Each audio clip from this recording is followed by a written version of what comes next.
What's up, everybody? Welcome to my YouTube channel. Make sure to hit subscribe before we get into this banger of a PowerPoint video. Okay, so Exercise Science 223 Final Project, Kinesiology in Action by yours truly, Benjamin Vaughn, and through the wonderful campus and University of Western Kentucky University by way of Dr. Polly. Alright, let's get into this. So, we have a client and we're going to be building his nutrition plan, his exercise plan, along with a few other things to reach a certain goal. Our client is a 20-year-old male with 5 years of training experience, and he's currently a 9-to-5 office worker. He's 5'10", 175 pounds, and 14% body fat. He would like to compete in a men's natural physique bodybuilding show. As seen in the background, these guys are not natural, as some may be able to put together, but they are men's physique. You see with the board shorts, that kind of clues you into men's physique. All right, so that's what he wants to go into. 2 years ago, he experienced a partial pec tear. He's still sore in that area, so we'll work around that. Of course, this is a fictional client, but this is advice that you should be able to apply even if you may not have a pec tear or other things. You should be able to apply it, okay? He's very committed to placing well. The only thing that really needs to be worked around is his work schedule, which should be easy because it's pretty much just a regular work schedule, and every other part of his life he wants to pretty much dedicate to this. He doesn't have a family. He's 20. He doesn't have much going on, so this is what he wants to do. Electrocuted there. Sorry about that. So, what's our weekly training plan going to look like? Each workout is going to start with a general warm-up that will include 5 to 10 minutes of light cardio on a machine of choice. That can include an assault bike, that could be elliptical, treadmill, just whatever he wants to do. And then for our upper body days, we're going to do arm circles 10 times each side.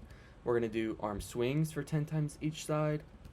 And then for some leg days, we may do front to back leg swings, once again 10 times each side to side leg swings, same amount. And then with his pec tear, he may have some shoulder instability. We may do cable external rotations for 15 times each side. It just depends on how that feels. We're going to play it by ear. And then on each day, since we're going to be in a calorie deficit and we're preparing for a bodybuilding show, and he's still pretty heavy for going into bodybuilding show, we're going to do 30 minutes of cardio at least, and then 10,000 steps a day. And both of those we may start to add more. As we increase, we're going to go into more of a calorie deficit and increase more cardio. And so as we add cardio, he doesn't have to reduce his calories as much. And so it'll make it easier to stay consistent. All right. Oh, a little bit of a breeze there. All right. About that little breeze there. So this is what our training program is going to look like. This is based off of the principles of Fit VP. So we're going to cover that in a second, but we'll real quick go over this and try to keep it short and sweet. You can't see part of it due to my picture. Sorry about that, but you'll be able to put it together. So for our first day, this will most likely be a Monday. It's going to be an upper.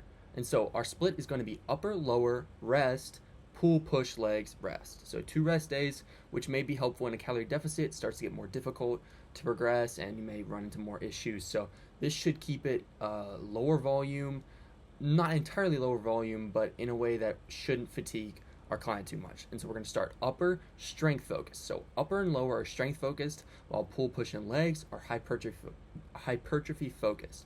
What that means is on our strength focused days, we're going to be working in lower rep ranges and lower sets even sometimes, but higher weights in order so that we may not lose as much strength as we go into a cut, which definitely can happen.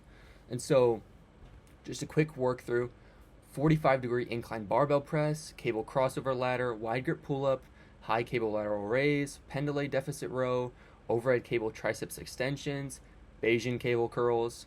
For our upper, most of these are being taken to failure, as we can see in the last set intensity technique section. We also see LLPs.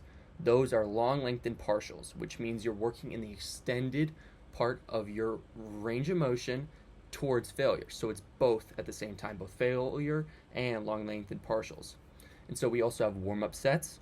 Those are to prepare the body for whatever our working set weight is going to be, because if you go straight into your working sets, you have a higher chance of injuring yourselves, especially in a calorie deficit or deep into your cut.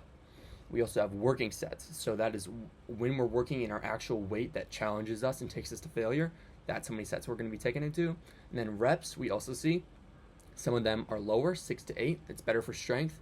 Some of them are higher as we go into the hypertrophy, 10 to 12, 12 to 15 even. These will be lighter weight, but higher reps, still working to failure, but it helps to, reduce fatigue, and we're working more in the hypertrophy range, which means muscle growth for those unaware. So I'm not going to go through all of these. You can read it as I'm talking, but we're working through a lot of different muscle groups, which I'll go over, and it's all based off of Fit VP. So what is Fit VP? Fit VP is a principle that helps to direct training procedures in a controlled and sensible manner. How does it go? It is frequency, intensity, time, type, volume, and progression. So each one of our specific parts of our design is based off of these things. Frequency could be how many days we're working out or how many days we're resting. It helps to determine how these things are going to go. Intensity is how far you're taking each set and how much you're challenging yourself. And so most of our exercises are being taken to failure, which would be a high level intensity, up to RPE 8 or 9. We may lower that as we go into the calorie deficit and into the cut, because it's going to become increasingly difficult to manage our fatigue. And so we also have time, which would mean how long we're doing an exercise for. Most of these exercises are working in a short period of time, which will target a specific system of energy, which we'll talk about later. But then our cardio, which is 30 plus minutes, and our walking, which is 10,000 steps or more, that will be a higher period of time. Type is just whatever the lift is. So I had a 45-degree incline barbell press. That is the type. That's very simple.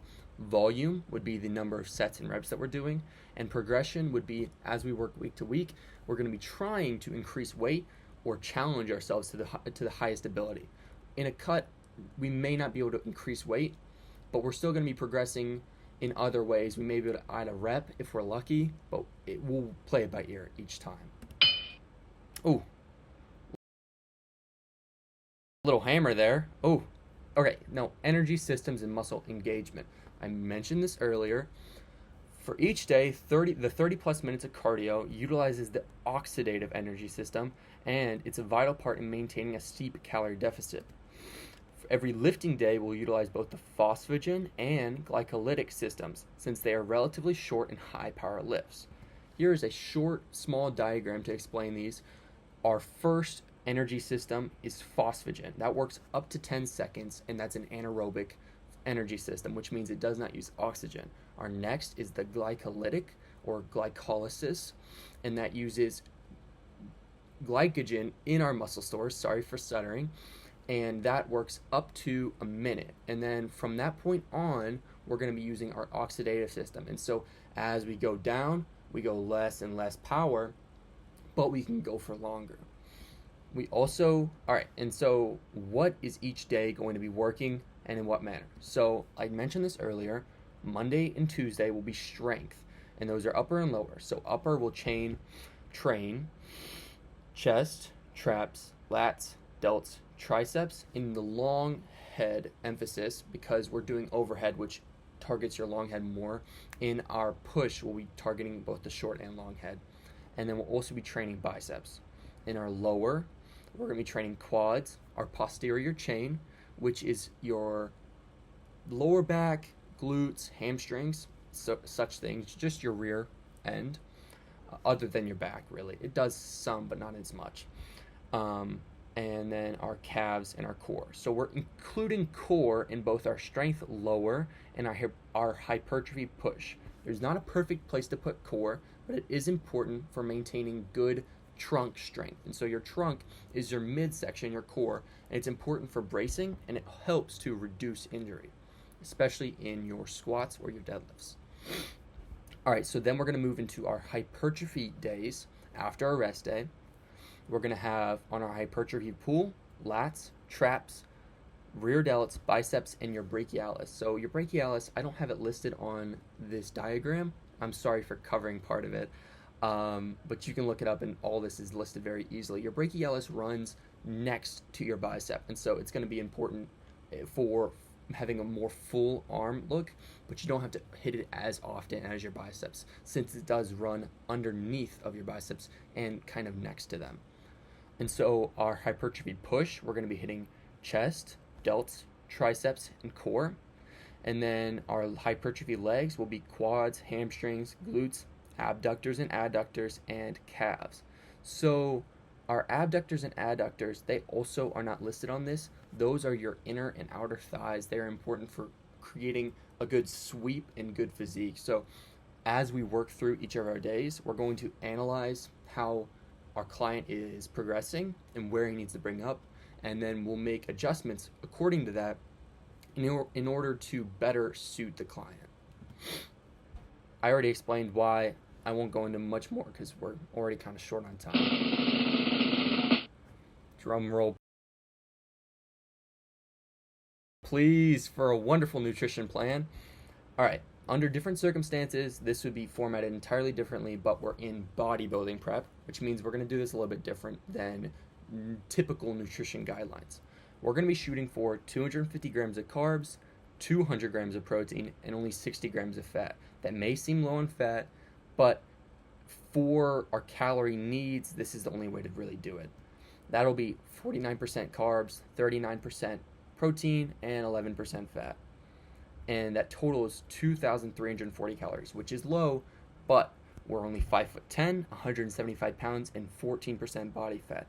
You could argue that this guy is not ready to step on stage because he doesn't have enough FFMI, which is FFM, fat-free muscle, but he wants to, so we're going to work with it. But that's low calories because we have a lot of fat to lose in a relatively short period of time. So this is what our macronutrient breakdown is. You can see that fat makes up a pretty small amount, but remember, fat is 9 calories per gram, while carbs and protein are both 4 calories per gram. So we're able to have more carbs and protein as opposed to fat. And we're going to shoot for 120 fluid ounces of water a day. This is very typical for a man. We should be able to easily hit this. We also will utilize diet drinks or 0-calorie drinks. These are important for curbing appetite, especially in such a steep calorie deficit, and they do contribute to your daily hydration intake, though you should not only drink water or only drink diet drinks, as you are losing part of the greatness that is water. So we're going to prioritize vitamin D and zinc for immune support. As you're in a calorie deficit and you lose more weight, it'll become more difficult to fight off infection and sickness, and your immune system becomes weakened. And so if we support that with different vitamins, we may be able to fight off something like that, since we do not want to get sick while in a cut or in a preparation for a bodybuilding show, since that will rid us of so much progress. Got crumpled up there. So many may be familiar with my plate. It goes as follows. We have a plate. This is a good way of visualizing how most people's diet should go. And this has fruits, vegetables, grains, protein, and dairy. We will not look exactly like this in our diet formation, we'll say. So what are we going to be diverging from in the standard, and what we'll keep and what we'll cut back on? So we're going to keep some fruits. Fruits have dietary fiber, which is nice. Some of them do, not all of them. They have carbs, easy access carbs, so we may utilize, and they are high in volume and hydration, which is important to keep in mind. And so we will be utilizing them at times, high volume ones like watermelon or cantaloupe, in order to help curb appetite and to hydrate. We'll also have many vegetables, since those also have dietary fiber, important vitamins, and they are high in volume, which will help to curb appetite as well. We'll have some grains, but we will not have as many grains as depicted on this plate, since they are high in carbohydrates and we are limiting our calorie intake. But we will utilize white rice, maybe some brown rice, a few other things, maybe quinoa, but quinoa is calorie dense, but it is a superfood, so I would recommend it for normal people. We are under different circumstances since we are in a bodybuilding prep. Our protein area will be larger since, respectively, according to everything else, our protein will be a larger area because we have a high protein goal, 200 grams. It may seem excessive, but it is important in a calorie deficit to have a lot of protein, and you need more in a calorie deficit than you do need in a bulk or a calorie surplus. And dairy, we may have some cottage cheese or some zero fat Greek yogurt, but generally speaking, we want to stray away from full fat alternatives as they are high in calories and high in fat. We are trying to cut back on both of those. It'll make it easier. Fat is important for satiation, for the average person, but in this specific example, it will be better to cut back on it.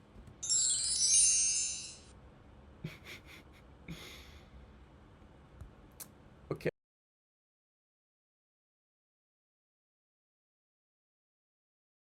Okay, we're back. So why should you listen to me? I know, I'm just a college student. What do I know? No, I'm just playing. I won't flex on you. Well, it's important because this plan follows well-supported scientific notions that will serve to best support the client. We're building around him, and it's not like I'm just coming up with all of this. This is all scientifically based. So, what are some of these, so you can be reassured at me knowing what I'm talking about? I am prioritizing muscle groups that need the most work. I am diversifying nutrition sources for a well-rounded micronutrient profile. I am emphasizing cardio to help in maintaining a calorie deficit. And even the idea of following a calorie deficit to reduce fat in preparation for a bodybuilding show is science-based. And so I am working around the client, and I want him to achieve the best final product. And this is how I'm doing it. This is all science-based. You can look it up, but you should listen to me. Please listen to me.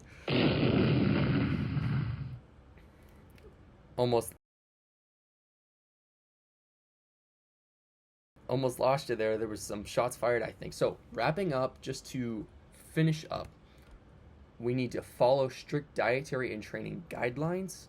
We need to maintain a calorie deficit while hitting macros and micronutrient goals. We should diversify our diet to make food more fun and nutrient dense. We should train in the gym and make sure to do 30 plus minutes of cardio a day. And you want to enjoy yourself so you don't get burnout. That is very important, especially in such a tough situation or prep. Bodybuilding prep is tough.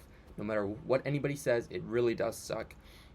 And so it's important to do many different things and diversify so that you can enjoy it to the best of your ability. It still won't be fun most of the time, especially whenever you get weaker and things become more difficult, but it's important to make it as fun as possible. Thank you for the applause. I really appreciate it. So, thank you for your time. Make sure to hit that like button, subscribe, and don't forget to comment. Please don't leave any hate comments. I know I stuttered, but I'll see you on the next one.